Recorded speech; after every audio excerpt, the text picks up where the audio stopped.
love it. It's great to meet you. Thank you so much for taking a minute out today. I appreciate it. Thanks. Nice to meet you too. So before we get in, I always begin with the whole COVID question. I try to get Yeah. around and get away from it, but I think it's still very prevalent. How did you get through that era 6 years ago, and how has it changed the way that you approach life and business today? Yeah, COVID was so interesting. I think my company, the company I worked for at the time, we shut down pretty early because I remember I was traveling like all everywhere and I was in Chicago and they said, okay, everybody go home. And it was like March 2nd. Yeah, So they sent us home early because I think they started shutting everything down mid-March, right? yeah, So, everything I did, because I'm in outside sales, everything we did was face to face. So we had to change the way we worked. Like we didn't really use virtual calling, right, for work. It was more, teleconferences, right? So you get on the phone and do a teleconference, you log in.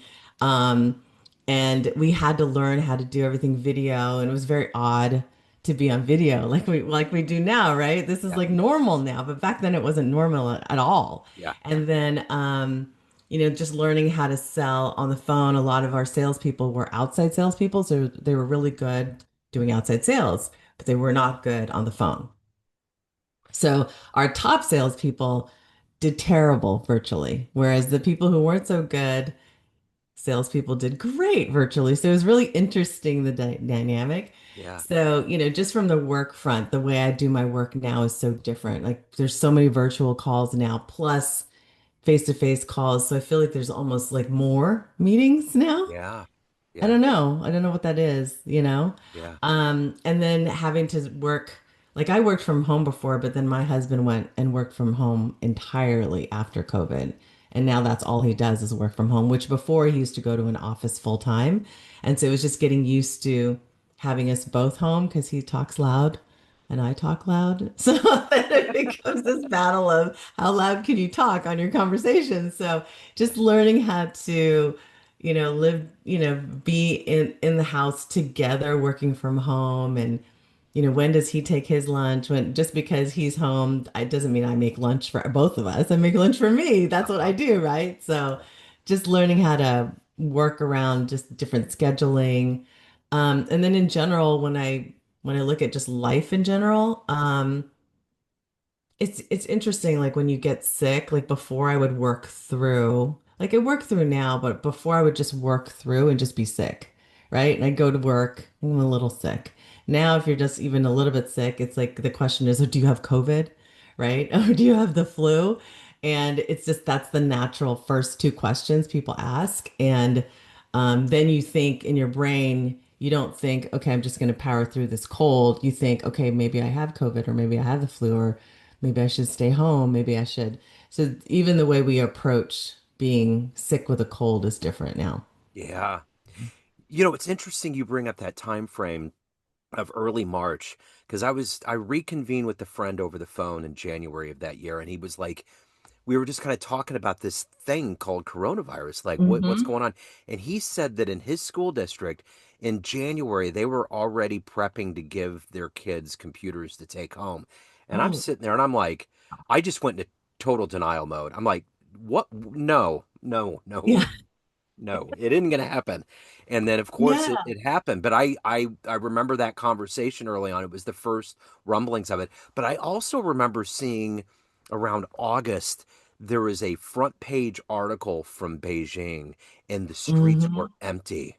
And I was like, Yes.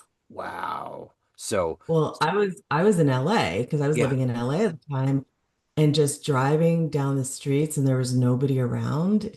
It was like, okay, this feels like end of the world. yeah, It was so weird. The freeways were empty. And the freeways are never empty there, but they were yeah. empty. It was really creepy. That's wild. So, Yeah, there was a musician in June that I was interviewing that was right next to Times Square.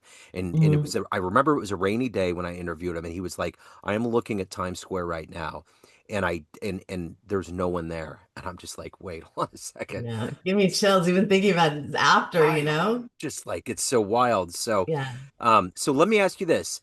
there's a lot going on with what you do, and I want to Mhm. boil it down to something that a 12-year-old can understand. So I'm going to put you in front of a bunch of kids in Okay. career day in a school, and one of the kids wants to know what you do for a living.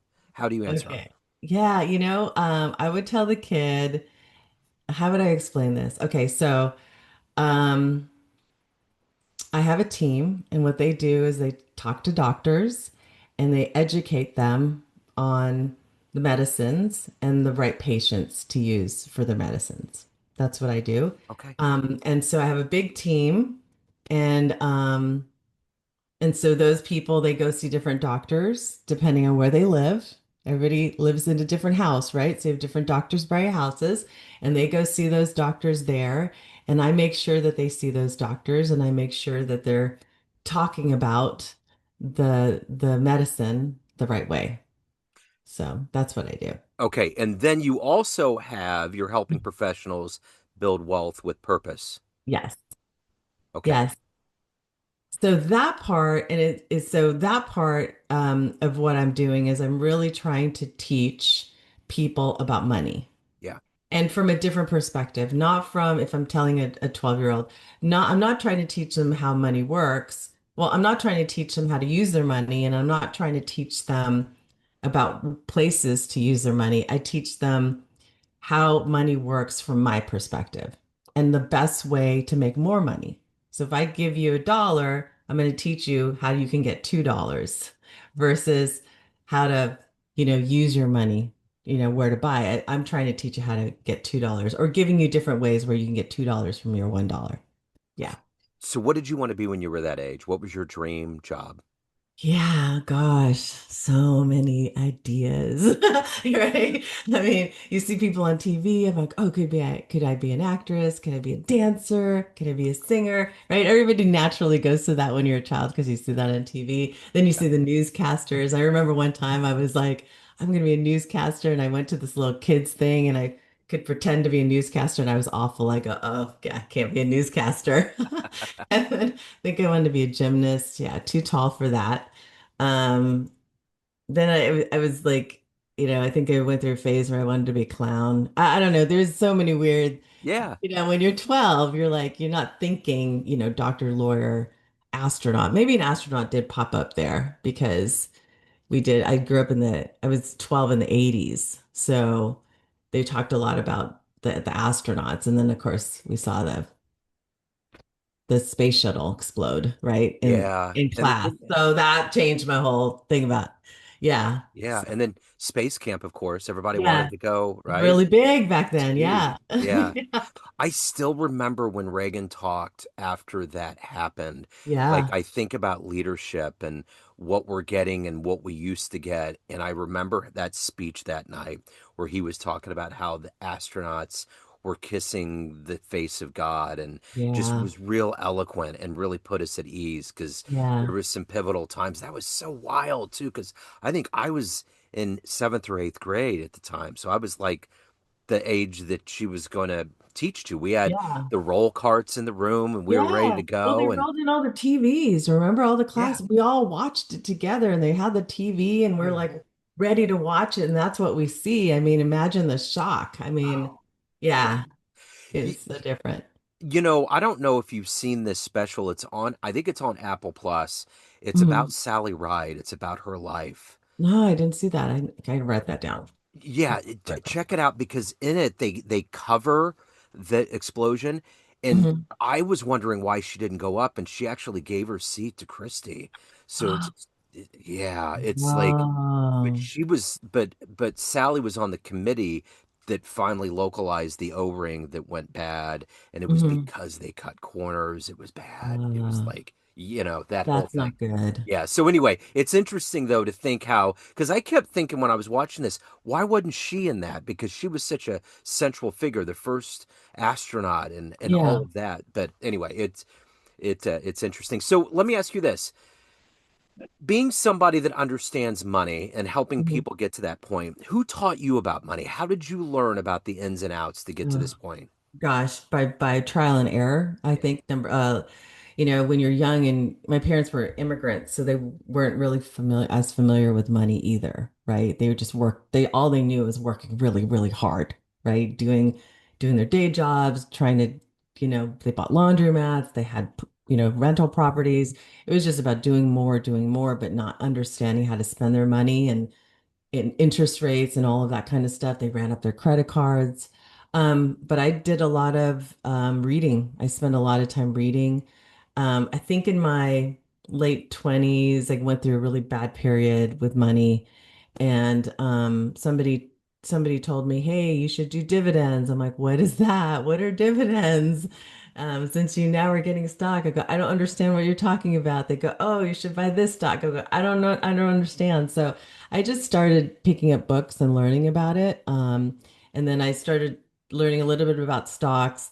I didn't really like it that much. And then I just wanted to start making more money. And I just started reading about interest rates. I started reading about, should you put your money into savings versus investing, right? Which to me nowadays, I look at it like I wouldn't put my money in savings. I try to find a way to make more money off my money, right? Yeah. But yeah, I read a lot of books, just trying to understand how to. I think it first came from how do I make more money without working harder. And so I remember reading Rich Dad Poor Dad in like 1998. Yeah. I read The Millionaire Mind or The Millionaire Next Door also back then. And then I just became obsessed with reading nonfiction books about money and then just about just different things about money. And so um that's just how it all started, and I just started getting better at understanding, okay, what's this? Okay, what's a syndication? Okay, what's that? Like, and just continued educating on that.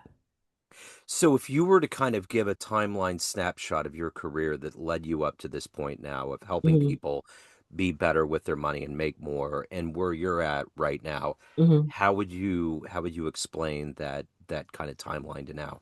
The timeline to now, I would say my 20s, really bad with money. Just making money. 30s got a little bit better. I would say that's when I did my first fix and flip and made a lot of money on that first fix and flip. I was shocked. And then I bought my first house. I kind of started progressing in my career, so I started focusing on that. So in my 30s, it was more about career building, putting all that time in to make money in your day job in my W-2. And then I would say in my 40s, I was still there, but that's when in my 40s, I was like, oh my gosh, I'm working so much and I only have so much runway left, Yeah. right? Yeah. I'm like, oh my gosh, I can't keep working like this because and I'm paying how much in taxes now? Because you start making more money, Yeah. you start paying more in taxes. So I think it probably happened right before COVID. I'm like, oh my gosh, like I only have so many. I don't want to work another 20 years at this rate, Yeah. traveling 100% of the time. And then I think at that point when I started panicking, like, oh my gosh, I can't work 20 more years and then still be at the same rate. I can't do it. That's when I started looking at real estate investing. That's when I started looking at syndications, multifamily.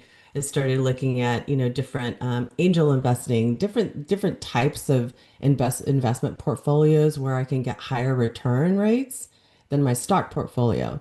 Then I started looking at my stock portfolio. I'm like, okay, I got a lot of all this money here, but they say I'm going to get like a 7 or 8% return, on average. It's good. And I'm like, but I'm paying all these fees. They never tell me all the fees I'm paying, right? And so then I started doing all the calculations because I was trying to like make more money and I was trying to make money passively. And so I would say probably like 47 on. I started, and yeah, I'm older, but 47 on, I just started to like start making more, I wouldn't say risky moves, but I would say more bold moves with my Yeah. Yeah. investments and what I do. Right. Yeah. So who's been your inspiration? Who's been that heroic force in your life that's allowed you to evolve to this point?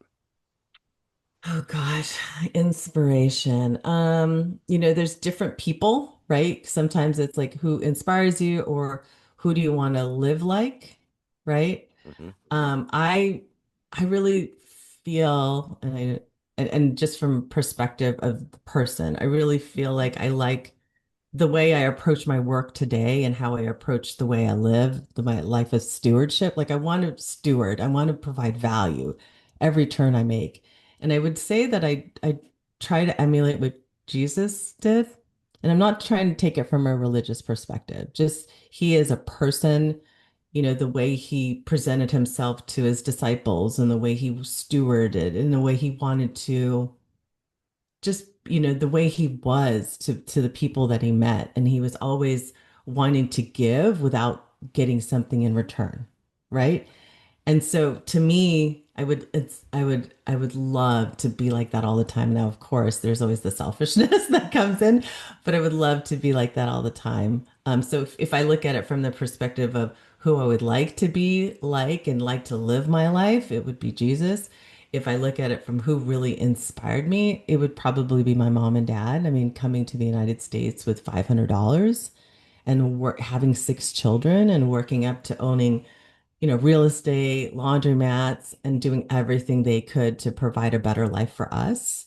Like that part of, and it wasn't just us too, even families that were in need, they would like give money, they would pay their rent, they would pay their, mortgages and their utilities and just being those type of people to always give as much as possible, but also just lead this type of life. So yeah, I would say that for me. I don't look at like if I look at the famous people, like if I look at it from a work perspective, like who inspires me, I think there was a CEO, I forgot her name.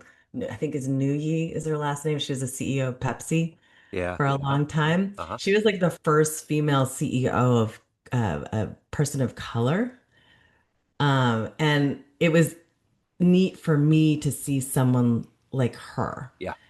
because for me, I'd never seen that. It was always like, sorry, Joe, white men, Right. right? It So, is. Dude, I get right? it. I get it. Yeah. Right? And so for me to see her, I saw this possibility Yeah. for me. So, I think one of the most heartbreaking things about watching what's going on in America today is the story of what you talked about with your parents. They come mhm. over, they have money, they have dreams, and they make it happen. And right now, there's so much of this that's chaos. Yeah. And that whole idea, I mean, no one's 100% American.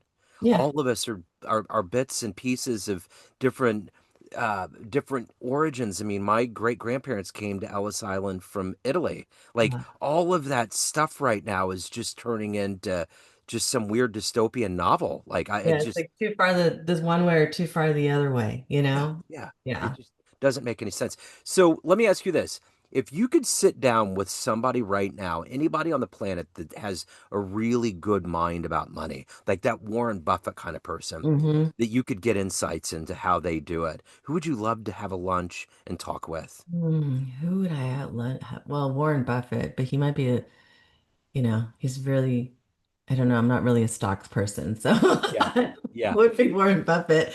Yeah. I would probably sit down with who would I, and it would probably be a female, to be Yeah. quite honest. I've gosh, there's so many different females from different industries, right? There's Sheryl Sandberg she's like a tech Yep. giant. Now, is she good with her money? I don't know if she's really good, but she's really good in business Hmm. from a business perspective. Um, there's Elena Cardone. I mean, her husband and she built this empire, right? This real estate empire.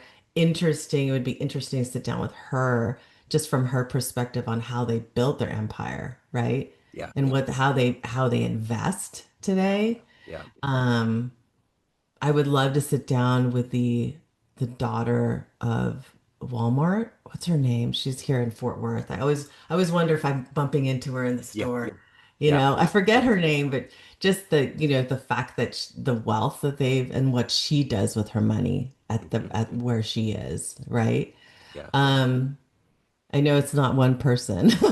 Oh, it's I have fine. a list, but it's like different people that bring Totally. different things, right? Yeah. And then I would love to sit down with someone who maybe they're like maybe they have like $100 million of net worth that they're not super super rich, but just getting their perspective of how their timeline of how they've invested as they've become more wealthy. Yeah. Because then that gives me more lessons that are Absolutely. closer to me, Yeah. right? For So, sure. So, what is the energy every day for you to wake up to do this work at a high level, to take care of your soul? What is mhm. that when the alarm clock goes off? What's that charge that you get? Yeah. This morning it was more like, oh my back, I'm so tired. I got home really late from Chicago last night, so I don't think I got into bed until midnight. And then I got up at 5. Today it was just really because I have a big team that reports to me, and I know that if I show up for them, providing value for them, and you know, and I knew I had a podcast with you, so I'm like, okay, I want to get have enough time to like at least prep some of my information for you, and just to give just to give as much. Like I think I've been downloaded a lot of really great information over my life, and I've gone through a lot of life lessons. If I can share that forward with my team and with the people that I interact with, and just make that impact, then the world just becomes a better place. So that really drives me every day to get up because I don't know who I'm going to bump into. Yeah. The chiropractic office, who I can, I can give a smile to, or I can give like a what I just don't know, and I'm given that opportunity every day to get up and do that and influence someone, right? Yeah, for sure. So, what's your philosophy on work-life balance? How does that work? There's two sides to this, right? Yeah. Some people believe it's possible, some Uh-huh. people believe it's not. I don't I don't think there is a work-life balance. I think whoever came up with it, I think it was an Xer, a Generation Xer. Thanks. But I just don't think it's possible. I think work-life balance is more about being intentional, about, intentional and being present. Yeah. Am I going to be, is it going to be balanced where I don't work 12 hours in a day? No, it's not. I'm not going to have that. I'm just going to work 8 hours. It's just not going to happen. I'm too driven to do what I want to do and do all the stuff that I want to do. So if I want to do all of that, I just need to make sure that I'm present when I'm doing the things that I'm doing. Because Yeah. what happens is you do the things you're doing and you're running around, but you're not present. But if I'm present, then I'm fine. Yeah. That's the way I look at it. But I don't, the whole work-life balance thing, I don't know where that came from. I Yeah. know it's from Xer for sure, but I just don't think it's with everything that we're doing with my life, the stuff that my husband and I are doing, there's honestly, it isn't, but it's just what I believe. Yeah, I get it totally. So, when you think about that big, huge, lit up word retirement, Mhm. what comes to mind? What is your gut instinct when it comes to that? My gut instinct is there's no retirement for me, Yeah. but it's just going to be more maybe pickleball. Uh-huh. More because when I see a picture of me retired, it's not retired, it's me being able to be where I want to be without having to report to a job or but still talking about business Yeah. and still talking about the stuff that I want to, still doing the things I want to do, but on my timing. That's what retirement looks like, Yeah. right? So, Yeah. So if you had a dream tonight, you ran into the 18-year-old version of you and you walked up and there was a projector sitting next to her yeah. and you clicked the button and there was a 60-second highlight reel of the life that you've lived so far. Would that young version of you believe it? I don't. Gosh, that 18-year-old. Now I'm thinking back to myself when I was 18. I had a lot of responsibility back then. Because I was the oldest of six, culturally, I had to Yeah. take care of a lot of things at home.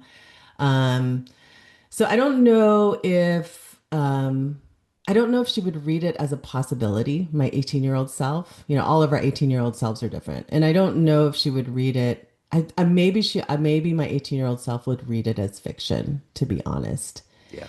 Because I think at the time when I was 18, I lacked a lot of belief in myself. And I was carrying a lot of responsibility too early because of the way my culture was.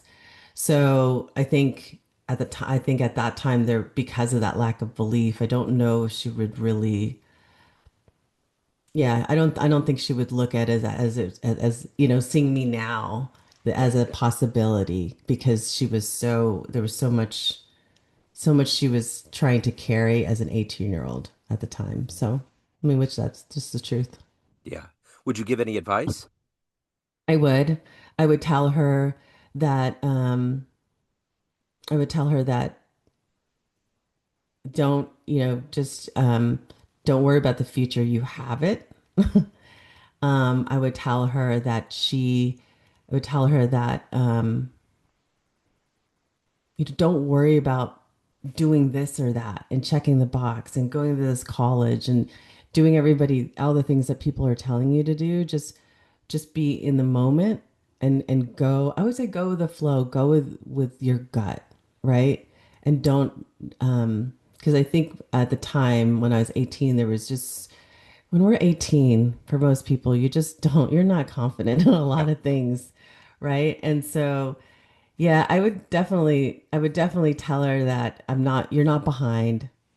You're actually early in a lot of the things you're doing because you're carrying a lot of responsibility that most people your age don't carry. Yeah. So, yeah, you know, and I would tell her that, because I remember there was a counselor that when I was 17 told me, you're not going to get into any of these colleges because you're not smart enough. Wow. So, yeah, so I would tell her don't that you don't have to become who everyone expects you to Uh-huh. be worthy. So, Right. of everything that you've done in your life, everything you've accomplished and evolved to, what are you the proudest of? The proudest of, Yeah. I would say my daughter, Yeah. because an adult daughter, and just seeing how, you know, because she is, you know, my legacy, but just seeing how the person that she's become, Yeah.